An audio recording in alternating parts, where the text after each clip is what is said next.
Do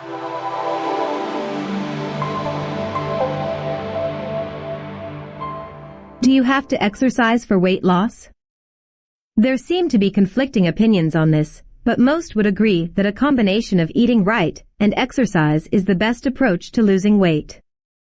You can compare our bodies to very fine-tuned machines that use whatever we put into them to operate. If we put junk into our bodies, we can still go on, but not in the most optimized fashion. In a nutshell, our bodies run on blood sugar, glucose.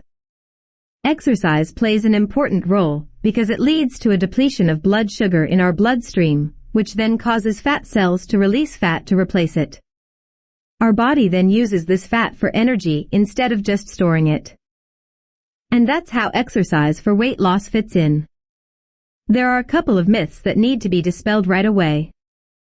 1. Exercise means going to the gym every day for at least an hour, or something similar. 2. You can eat whatever you want, whenever you want, and then exercise to make it go away. Let's start with the first one. In order to be effective, exercise must be performed regularly. If you honestly believe that you can go to the gym every single day to work out for an hour, then that's fine. Most people find this a stretch. But they feel that it must be done. So they will dive into their exercise routine for a week or two, and then get completely burned out and quit. Wrong. Your exercise routine should consist of doing something that you enjoy, or at least don't mind too much, in a consistent fashion. Does it have to be every day? No. But it must be something that you can stick to regularly. 3 to 5 times a week is something to shoot for. You should try to get a combination of aerobic, cardiovascular, exercise, which gets your heart rate up, and strength-building exercise such as weightlifting. Exercise burns calories and speeds up your metabolism. While exercise will make you hungrier, it shouldn't be an excuse to eat the wrong kinds of foods all the time. How often do you hear people say, well, I'll eat this piece of pie and work it off later?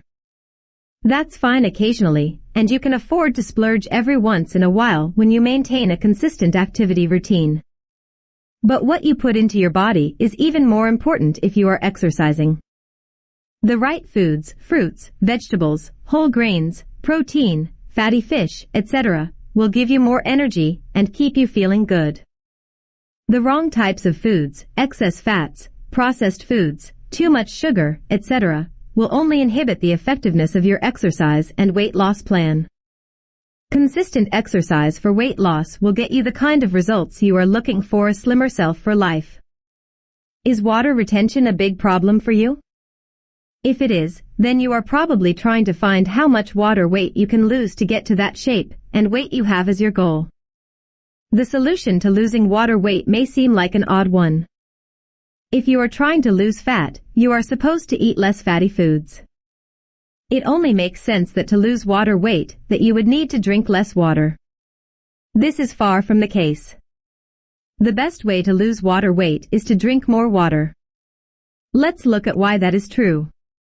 Why do I retain water weight? The body needs water to be healthy. All of your body's important functions depend on water to be done efficiently. If your body senses that it isn't getting enough water to operate correctly, it will assume there is a drought and start conserving it.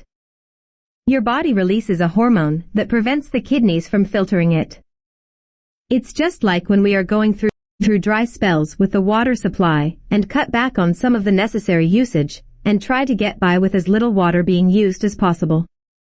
This can lead to a lot of other problems. Can not drinking water cause problems? The obvious problem you have from not drinking enough water is dehydration, and this leads to several other problems. One major issue is that water helps remove both solid and liquid waste from your body.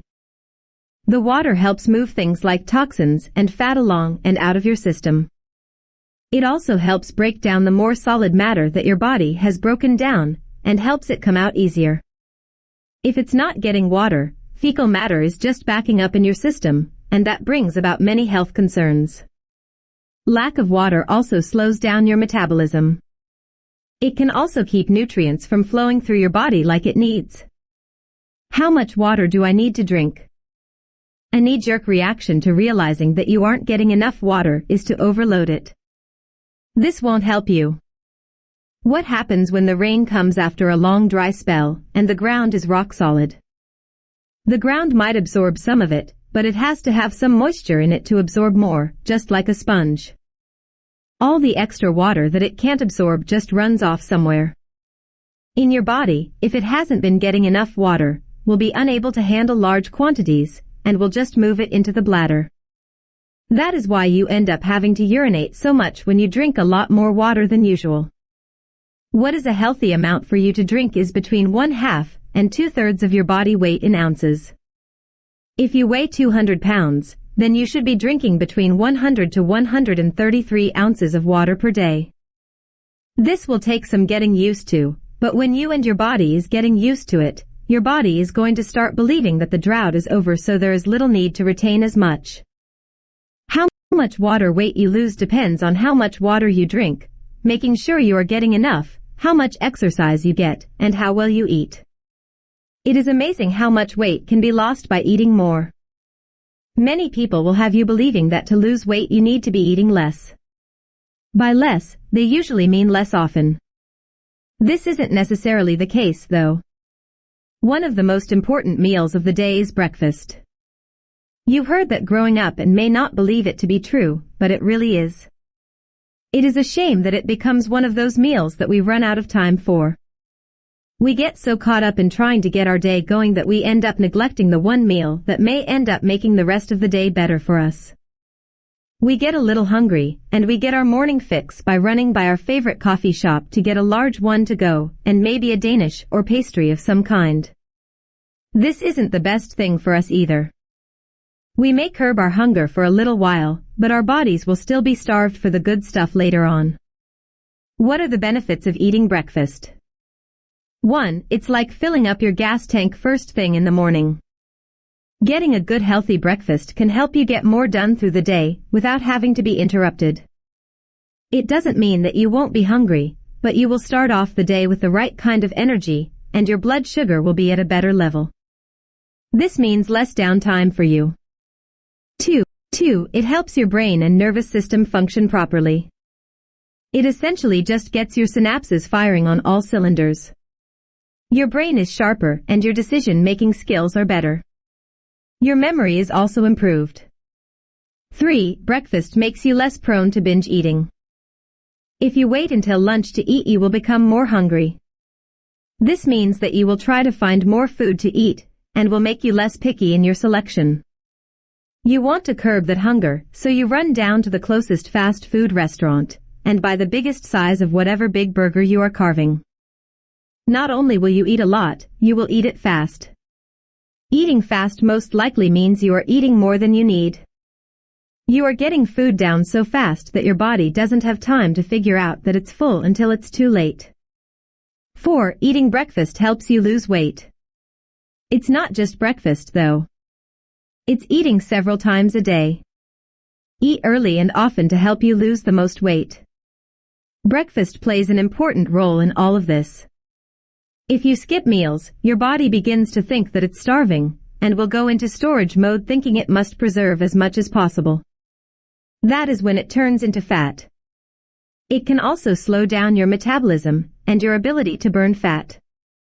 When you eat that healthy breakfast, you are letting your body know that you aren't going to be starving it today, so it doesn't have to worry about storing it. It also gets your metabolism going and ready to burn fat all day.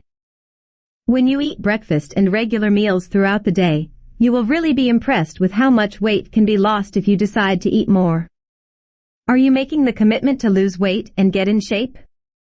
Then, you are probably trying to decide how much weight should you try to lose.